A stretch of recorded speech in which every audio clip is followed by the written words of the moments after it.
For a long time, I would argue that drugs kept me alive. I always got a lot of dark shit on my mind. I got a lot of problems. Anxiety, panic disorder, addiction, you name it. I've struggled with opiate addiction since I was 17. Okay. For a long ass time. By 16, I had my first pain pill. I was drinking before that, and every time I drank, I blacked out. I didn't really have like the childhood that every child had. I had a fucked up childhood. Everybody was doing the best they could Yep. with what they knew how to do, but it was still tough. You know, it was some tough shit to grow up in. We were gonna give ourselves till 30 years old, and if we didn't make anything crack off by then, we were gonna kill ourselves. We cut our hands. And bleeding, pack, like this is our last chance. There's no second option. There's like no plan B. If this doesn't happen by the time I'm fucking 30, and that's pushing it. Like, I'm blowing my head off. I'm 35 now, he's 36, so obviously. So we made it.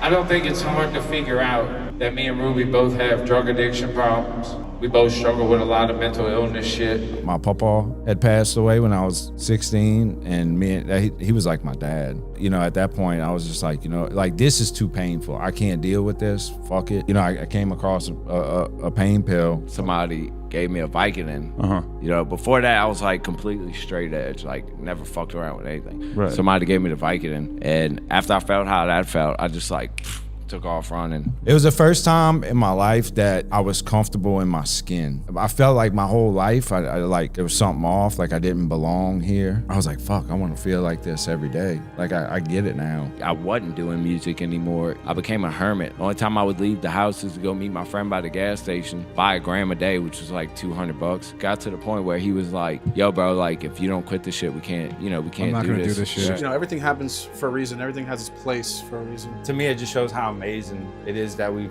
made it to this point. Yeah, You know what I'm fucking saying? Yeah. It could have imploded on itself several times. Yeah. And I don't think if we would have gotten clean and shit, it definitely would have imploded by now. we would have been dead.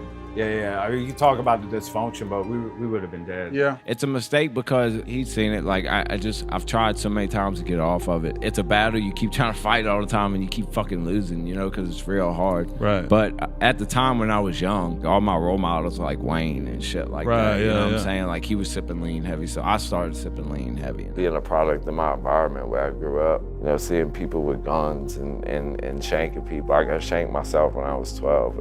It was a regular thing. So from 16 on to 2019, every day, it was every day balls to the wall. It started with pain pills, went to stronger pain pills, went to heroin. Then the worst it got was toward the end, where I was just speedballing all day, like 20 Adderall a day, And 20 Xanax. Xanax a day to calm me down from that. And then, you know, whatever, opiates, we can get fentanyl patches, whatever, dude. Almost 4 years ago, I got to the darkest place I had ever been in my life. You know, my life's been pretty dark, but I finally got to that fucking bottom.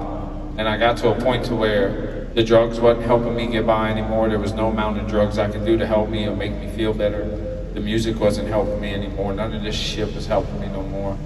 None of the material shit. I always thought like, okay, the drugs are not working anymore. They're not doing it for me. But this thing's gonna do it for me. Once we get to that place, whatever that place is in my head, whenever I get that thing, that's gonna do it for me. And then I got really suicidal when we got there, wherever there is, And nothing changed. and nothing changed. I feel worse.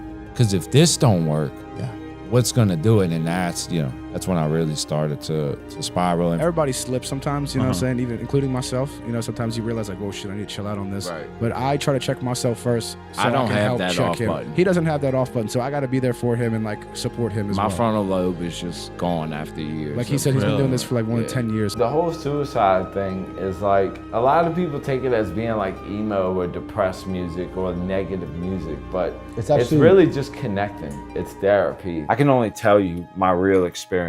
You know what I'm saying? I'm not trying to glorify it. I'm literally telling you. It's like flexing our misery. This thing is bigger than us because it's bigger than like music, really. We've done something to where people feel seen, they feel heard. They feel like they belong. They feel like they belong. There's people they relate to.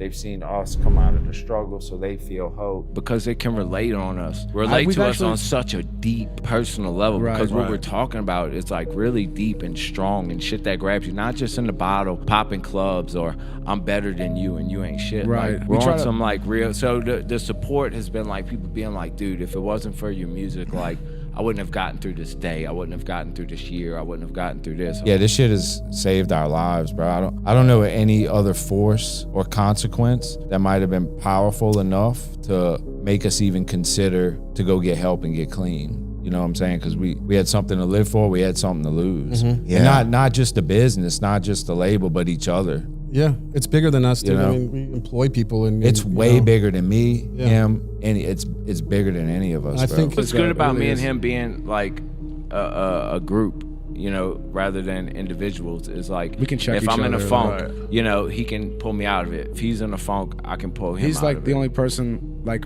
there'll be several times where like he can sense when there's like something wrong with me, you know what I'm saying, and we'll talk about it and shit. I didn't know how to live in this world. I didn't want to live in this world at all. But at the same time, didn't quite have the balls to take myself out. I was so far gone, dude. I was literally in psychosis from doing so much speed and downers, bro. I thought Southwest Airlines was trying to kill me. And I got to a point where the pain was so much that one of two things was gonna happen. I was either about to blow my fucking head off, or I needed to do something differently than what I was doing. We had to get the fuck out of the way. We had to let go, get the fuck out of the way, and finally allow some other people to help us out. Because we kept trying to fix something broken with something broken.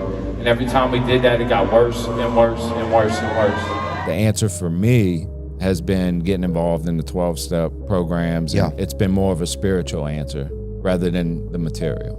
If you're struggling with anything in here tonight, I don't give a fuck what it is. If you're struggling with anything, please reach out, baby, and get whatever help you need to get, please. I have a lot of trust issues. I've been fucked over a lot in many ways. Same. So I'm grateful that I have him, and I got high school together and shit. Yeah, it's my best. Kyle's my best friend. I mean, we're all brothers now. But I never had someone in front of me that I could look at that I trusted or anything like that to think that I could live life differently the way I was living it. So what I hope me and Ruby are, for anyone in here today struggling, I hope you see us up here knowing what you know about me now.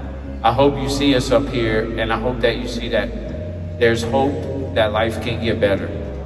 If you ever feel like you got nobody in your corner, you feel like life is fucked, you feel like you just want to end this shit, please understand that you always got me and Ruby with you. We understand, we get it.